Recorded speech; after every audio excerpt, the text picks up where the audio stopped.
नमस्कार दोस्तों, स्वागत है आपका मेरे चैनल कहानी संग्रह में। अगर आपको ये कहानी पसंद आती है तो इसे ज़्यादा से ज़्यादा शेयर करिएगा और मेरे चैनल को सब्सक्राइब करके लाइक करिएगा। तो चलिए आज की कहानी शुरू करते हैं। मैं एक मुनीम के तौर पर एक भट्टे में काम करता था। वहाँ पर कई खूबसूरत लड़कियाँ जिनकी उम्र 16 से 20 साल तक की होगी, रोज़ाना बहुत सस्ती मजदूरी पर काम करती थीं। एक दिन मेरे मालिक का आना हुआ और उनकी नज़र उन लड़कियों पर पड़ गई। अपना प्रमोशन पाने के लिए मैंने उन लड़कियों का सौदा मालिक से कर दिया। एक दिन जब मालिक मेरे घर से बाहर निकला तो मेरे पैरों के नीचे की ज़मीन खिसक गई, क्योंकि मालिक ने मेरी बेटी के साथ दोस्तों, ये कहानी है हमीरपुर गांव की, जहां गांव की गरीब औरतें और लड़कियां कम पैसे में काम करती हैं। गांव की एक कच्ची सड़क पर धूल उड़ाती नीरज की गाड़ी ईंट भट्टे पर पहुंची। मुनीम उसे दफ्तर में ले आया। कुछ समय तक नीरज ने फाइलें देखी, फिर मुनीम उसे भट्टे का मुआयना कराने लगा ताकि वह भट्टे के काम को समझ सके और सभी मजदूर भी अपने छोटे ठाकुर से परिचित हो जाएं।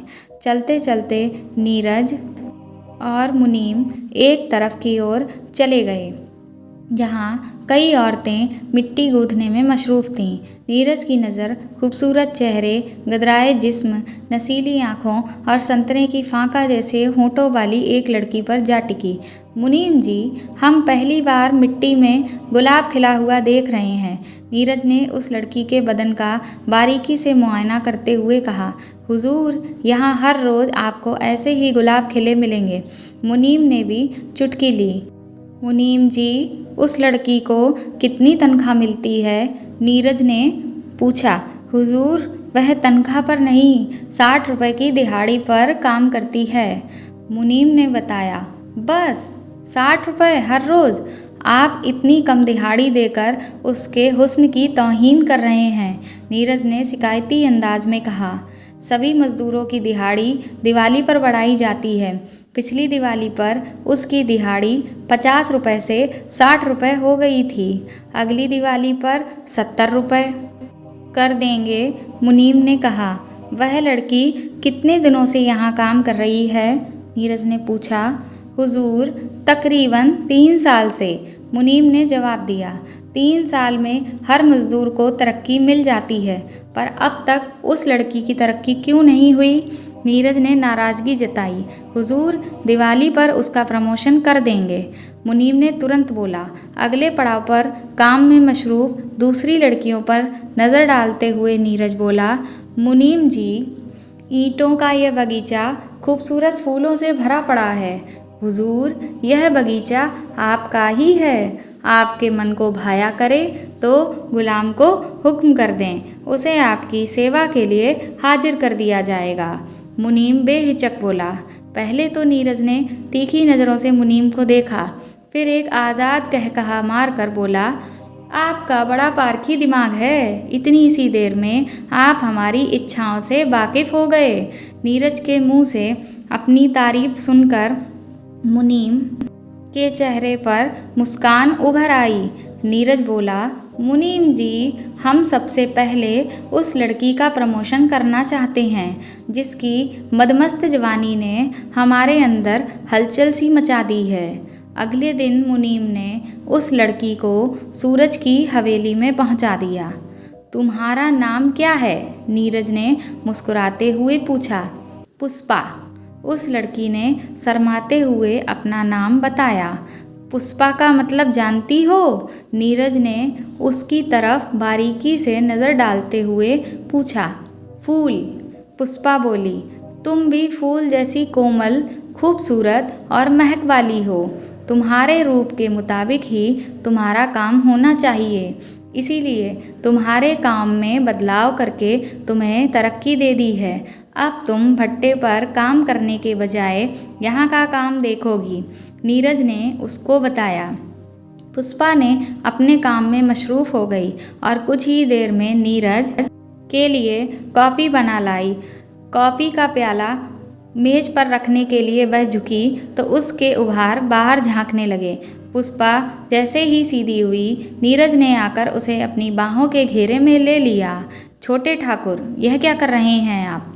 मैं गांव की लड़की हूँ और यह सब नहीं करती। पुष्पा नीरज की पकड़ से निकलने की कोशिश करने लगी। नीरज ने बाहों का घेरा कस लिया और बोला, शहर में ये सब आम बात है। तुम्हारी जवानी उभरती नदी की तरह है और मैं तुम्हारी जवानी के समंदर में डूब जाना चाहता हूँ। अगले ही पल नीरज की उंगलियाँ पुष्पा की छाती पर रेंगने लगीं। ऐसा मत करो, गुदगुदी होती है। पुष्पा ने एक अनोखी सी आह भरी। जब नीरज की छुअन से पुष्पा को मज़ा आने लगा तो उसने खुद को नीरज के हवाले कर दिया। नीरज पुष्पा को बिस्तर पर ले गया। अगले ही पल एक एक करके पुष्पा की देह से सारे कपड़े अलग होते चले गए। दो जवान देह के टकराने से उठा तूफान थमा। तब दोनों जिस्म थककर निडाल पड़ गए। मुनीम की मदद से नीरज की इन हरकतों को बढ़ावा मिलता रहा। एक दिन मुनीम के पैरों के नीचे की जमीन ही खिसक गई जब नीरज की नज़र उसकी जवान बेटी पर रुकी। वह किसी काम के सिलसिले में मुनीम के पास आई थी। मुनीम जी, इस भट्टे पर हम पहली बार इस लड़की को देख रहे हैं। अब तक इसे कहाँ छुपा रखा था? नीरज ने बेहिचक पूछा। छोटे ठाकुर, यह मेरी बेटी सुमन है। मुनीम के चेहरे का रंग उतर गया। मुनीम जी, पुष्पा हो या सुमन, एक ही बात है। दोनों का मतलब एक ही होता है, फूल। और तुम यह बात अच्छी तरह जानते हो कि हम खूबसूरत फूलों के बहुत शौकीन हैं। जो फूल हमें अच्छा लगता है उसे सूंघते ज़रूर हैं, नीरज ने कहा। मुनीम का दिल धक से रह गया।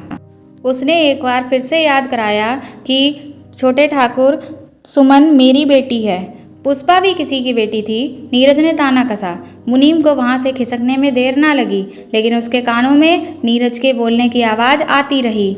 मुनीम जी, मेरी बातों की टेंशन मत लेना।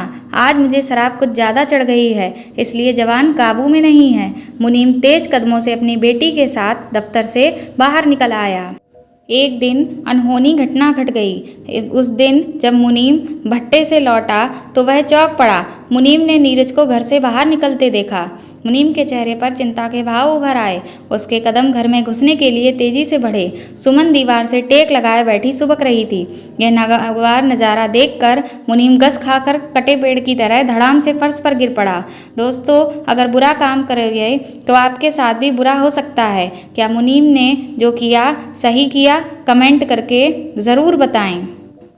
आपको यह कहानी कैसी लगी, इसके बारे में हमें आप बताइएगा और इस कहानी को ज़्यादा से ज़्यादा शेयर करिएगा। धन्यवाद।